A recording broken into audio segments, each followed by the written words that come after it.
तो ये क्वेश्चन करते हैं, a tangent is drawn on the parabola, यानी पैराबोला की इक्वेशन दे रखी है at point 1 2, find the mirror image of parabola on this tangent.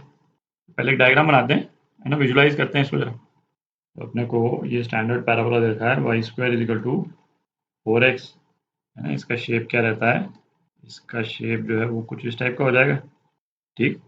अच्छा, पॉइंट 1 2 जो है यहाँ पे कहीं पे बना लेते हैं, पॉइंट 1 2, और इस पे टेंजेंट जो है, टेंजेंट कुछ इस टाइप का बन जाएगा, टेंजेंट कुछ इस टाइप का बन जाएगा, ठीक।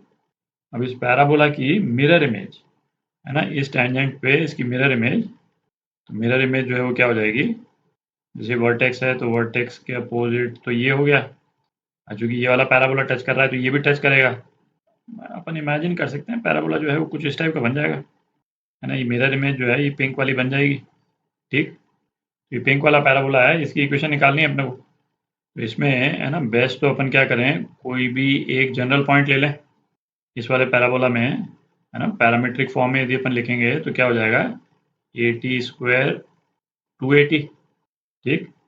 और इस केस में ए जो है वो क्या है, 4, ए जो है 4 के बराबर है, तो ए जो है वो क्या हो जाएगा, 1 हो जाएगा। तो पैरामीट्रिक फॉर्म में जो जनरल पॉइंट है वो क्या हो गया, उसके कोऑर्डिनेट्स T² और 2T, है ना। ये कोई भी जनरल पॉइंट हो गया। अब इस जनरल पॉइंट की, है ना, मिरर इमेज अपन निकाल लें। मिरर इमेज जो है वो बेसिकली ये वाली जो लाइन है टेंजेंट पे परपेंडिकुलर होगी, कुछ इस टाइप से बन जाएगा, है ना। ये मिरर इमेज वाला पॉइंट हो गया, और ये पॉइंट भी अपने को टी के टर्म्स में मिल जाएगा, और टी के टर्म्स में ये पॉइंट मिल जाएगा तो फिर हम पैराबोला की इक्वेशन निकाल सकते हैं, है ना। पैरामेट्रिक कोऑर्डिनेट्स आ गए तो पैराबोला की इक्वेशन निकाल लेंगे अपन, है ना। यही बेस्ट है। तो अपनी अप्रोच जो है वो क्या रहेगी, जैसे इसको पॉइंट ए बोल देते हैं, इसको बी बोल देते हैं, और ये तो पी पॉइंट है। तो पहले अपन ऐसा करते हैं, बी के कोऑर्डिनेट्स निकाल लेते हैं, है ना। बी के कोऑर्डिनेट्स निकाल करके, बी हमको मालूम है ए और पी के बिल्कुल मिडिल में पड़ता है ना, क्योंकि ये मिरर इमेज है। तो बी के कोऑर्डिनेट्स निकल जाएंगे तो फिर हम पी के कोऑर्डिनेट्स निकाल लेंगे, है ना, मिड पॉइंट फार्मूला लगा करके। तो सबसे पहले तो टेंजेंट की इक्वेशन निकालते हैं अपन। इस पैराबोला में टेंजेंट की इक्वेशन जो है क्या हो जाएगी, किसी जनरल पॉइंट पे y/1 is equal to 2x plus x1। अच्छा, हमको किस पॉइंट पे निकालना है, 1 2 पे। तो ये क्या हो जाएगा, 2y is equal to twice x plus 1। तो टेंजेंट की इक्वेशन जो है वो क्या आ गई, x minus y plus 1 is equal to 0। तो इसका स्लोप, है ना, टेंजेंट का स्लोप जो है वो क्या हो जाएगा, टेंजेंट का स्लोप है 1 है ना, दिख रहा है। तो slope of A B into slope of tangent, ये क्या, -1। तो स्लोप ऑफ ए बी, है ना, ये क्या हो गया, -1 हो गया। तो अब ए बी लाइन की इक्वेशन निकाल रहे हैं अपन पॉइंट स्लोप फॉर्म यूज करके। तो y minus y1 y minus 2t is equal to slope -1 x minus t square. तो ये इक्वेशन जो है क्या आ गई, y plus x minus 2t minus t square is equal to 0। तो दो इक्वेशन आ गई अपने पास में, ये टेंजेंट की इक्वेशन और ये ए बी लाइन की इक्वेशन, है ना। दोनों का पॉइंट ऑफ इंटरसेक्शन अपन निकाल सकते हैं। तो पॉइंट ऑफ इंटरसेक्शन यहाँ पे इसको अपन क्या बोल देते हैं, x0 y0 बोल देते हैं। पॉइंट ऑफ इंटरसेक्शन आप निकालेंगे तो क्या आ जाता है, x0 आ जाता है आपका 2t plus T square minus 1/2, और y0, है ना, y0 क्या आ जाता है, 2t plus T square plus 1/2, ठीक। तो थोड़ी जगह कर लेते हैं। अब ये पॉइंट P के कोऑर्डिनेट्स निकालते हैं, इसको अपन XP YP बोल देते हैं।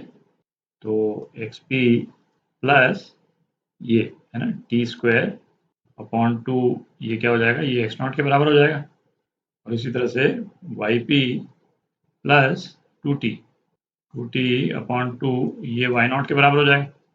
x0 y0 की यहाँ पे वैल्यूज आप डाल दें, 2t प्लस T² माइनस 1/2, और ये क्या हो जाएगा, 2t प्लस T² प्लस 1/2। तो XP YP अब आपके पास में, है ना, t के टर्म्स में आ गए, पैरामीट्रिक कोऑर्डिनेट्स के टर्म्स में आ गए। XP, है ना, ये क्या आ जाता है, 2t माइनस 1, और YP, है ना, YP क्या आ जाता है, T² प्लस 1। ये पिंक वाले पैराबोला के पैरामीट्रिक कोऑर्डिनेट्स आ गए अपने पास। तो इससे इक्वेशन निकाल लेते हैं अपन। है ना, टी की वैल्यू यहाँ से लेकर के इस इक्वेशन में डाल देते हैं, है ना। टी की वैल्यू क्या हो जाएगी, अब मैं पी नहीं यूज़ कर रहा हूँ, केवल एक्स के टर्म्स में इसको लिख रहा हूँ मैं, है ना, x plus one upon to.